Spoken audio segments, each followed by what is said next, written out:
One of the things that bothered me since I was a young guy was a statement that the Gemara made. The Gemara made a statement, it says that HaKadosh Baruch Hu was looking to give the Jews a gift. They couldn't find anything better than being poor, poverty. I was always bothered by it. And, you know, becoming older, hopefully smarter, always good looking, no, but tell you that, come to realize, especially now that we have all this results of the closures and businesses are closing and this, that, and the other thing, and it's very, very difficult, it's very bad, and nobody is really addressing that, I think, appropriately to really make people understand and to make it better for them or easier for them. Well, let me tell you this. Let's look at history, what happened. There was time in Europe, about 70 years ago or so, when things were not good, when things were very bad. Not just because of anti-Semitism, also because the economy was in the dumps. And yet, most of the people, and I'm talking about over 99% of the people, just didn't do anything. They didn't do anything. And I was wondering why. I realized when Chazal tells us, Chachamim tells us, that we say, Marbe nechasim, marbe de'aga. When you have a lot, you worry a lot. You have a lot to worry about. And I just all of a sudden realized that it all falls together beautifully. People, for example, everybody talks about, we were talking before about Westerns, there is the code of the West. One of the things of the code of the West is honor, your word, and so on and so forth. And it's not only in the West, in most of the many cultures in which were not a wealthy cultures, you'll find the concepts of honor, of dignity, of the worth of the word that the person says, better than gold. Because when you don't have a house, you don't have all these things that you have are luxury things that we have, you realize that all you have is very little when it's all up to you. I mean, your honor, it's up to you. And then you make sure not to lose your honor. But when you have a big house, and you have a fancy car, and you have a powerful job, you have a lot to lose. And you don't want to lose those things. And when you don't want to lose those things, you'll do whatever you can in your power to maintain and to keep those positions or those possessions. So all of a sudden you'll do whatever you can, including lying, cheating, to make sure not to lose. Because what becomes the goal of your life is a certain physical possession, like a big house. You know, if somebody, how many people you know that were not doing so well, they took a second mortgage on the house, needless to say that they could not afford the first mortgage on the house, instead of simply downsizing. How many people do you know that would be willing to downsize? And listen, we don't really need this, let's downsize, let's go down one step. We don't need this fanciness. How many people would do it? No, God forbid, I cannot. I'm going to let go of my 5, 6, 7, 10 bedroom house with brick all over the place. I'm going to go to a small thing. I'm not going to do that. Because, it's something that it's weird. It becomes almost like idol worshiping. That becomes your goal. Your word is not worth anything, because if you have a position that you think that it's a position of power, and you would not let go, so you would lie, you'll do whatever you can to maintain this job, even though that you would require honesty and dignity. You become dishonest and undignified, all to keep this job, the position. But when the bottom line is that, what do you have? It's all about your word, your kavod, your dignity. Your word, you say something, it means something. But if your word is just a way to maintain what you have, the possessions that you have are the focal point of your life, you'll do whatever it takes to to maintain them, even if it's lying or cheating or something very dishonest. If you look at, I know families that, believe me, all they had to eat every single day of the week is pasta and tomato sauce. That's it. On Shabbat, they would share pieces of chicken. They would give a drumstick to 2 kids. And yet the kids found it within themselves to be happy. They were sharing. They were helping one another. So when you're poor, you help one another. But when you're rich, you don't want to help anybody.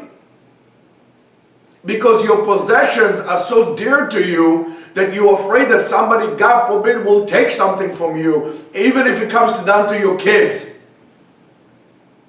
You find more willingness to help and to give and to contribute from poor people than you do with rich people.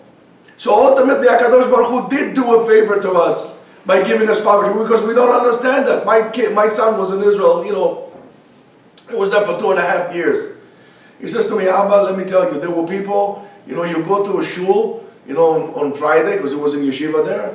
You go to a shul, you stand in the back of the shul, people know that you want to, they're going to get you for a meal. You don't have to ask them. He says, most of the people that I went to were people that I couldn't believe what those people were doing. What they would eat. You have a family of 8 kids and they would split half a chicken. Among 8 kids, the father would not eat the chicken. The kids will eat it.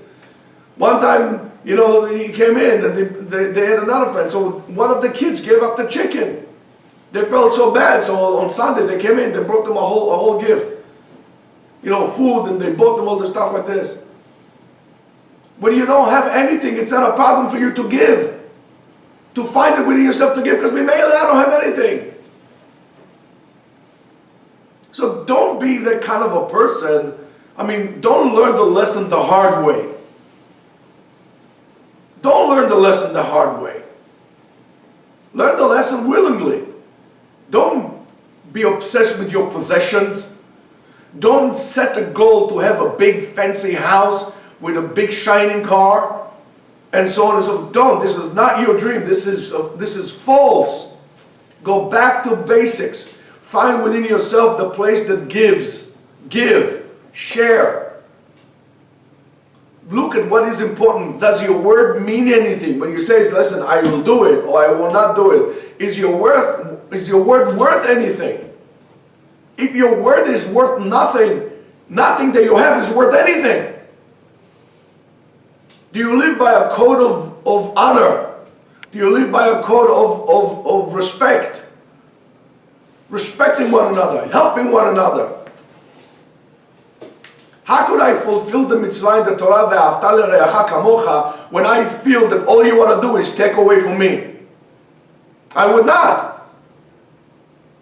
Why do you think Talmidei Chachamim are not so rich? Or should I say somewhat poor? Because otherwise they would not even share the Torah even. So, learn from this. Something happens, all of a sudden you find yourself in a hard place. Go back to basic. Go back to basic. Go back to what you know is the right thing to do. Find something within yourself to give. Share. Give. Live by a code of honor. Help people. And all of a sudden, HaKadosh Baruch Hu would say, that's my guy. I'm becoming a vehicle. I'm becoming a chariot. When we sing Eshet Chayil to the woman on Shabbat, there's a big remiss to that. In Eshet Chayil Meyimtza, right? There are 22 verses. Can they get 22 letters of the Torah? Of the alphabet? Can they get 22 pipes of abundance that come to this world? The bracha comes to this world through those 22 chavbet zinorot elyonim asher marikim shefa bracha mibrecha elyona. They are connected to the highest reservoir of blessings in the world, and then we bring it down. Why do we sing it to the woman? Sing it to the woman because the bracha depends on the woman. However, what kind of a woman? What kind of a woman we're talking about? Then we remind the woman. Not the pearls, not the jewels, but the willingness to give. Like Sarai, like Rivka, like Rachel, like Leah. Look at Rachel and Leah. They were giving one another. They're exchanging words. They care so much. They exchanged the word. Rachel loved Leah so much that she was willing to give her sister the coat of her beloved Yaakov, so her sister could get married to him and would not be left alone. So that's the kind of thing that we need to do. So, Rabotai, learn from, not only from the fathers, learn also from the mothers, the mamas and the papas, learn from them. Learn from them to give. Learn from them. What do you think our forefathers lived in tents? They were like Bedouins, they were nomads. Look at any nomad society and the willingness to give to the other. Learn from them. Our biggest problems is our big houses, our possessions, our big houses. Now you better learn very well to give. Make your house a bed vad Torah. Instead of having a big house with 11 rooms there and nothing there besides, like a dead silence of mausoleum, do what they used to do in Turkey, for example. They used to bring chachamim. They used to pay their rabbis to come to learn Torah because the guy says, I have such a big house. I want the schut. I want people to come and learn my house. Make it bed vad the chachamim. Find it from yourself to give. Give. It's not yours. You're not going to take it. You're going to go to the grave empty-handed, all wrapped with shrouds. Give. Give. And then HaKadosh Baruch Hu will give you more. So, Rabotai, take this in. Encourage other people. If you see now a lot of people that are down, encourage them. It's your job. That's how you give also. People are down. People lost their jobs. People lost everything they have.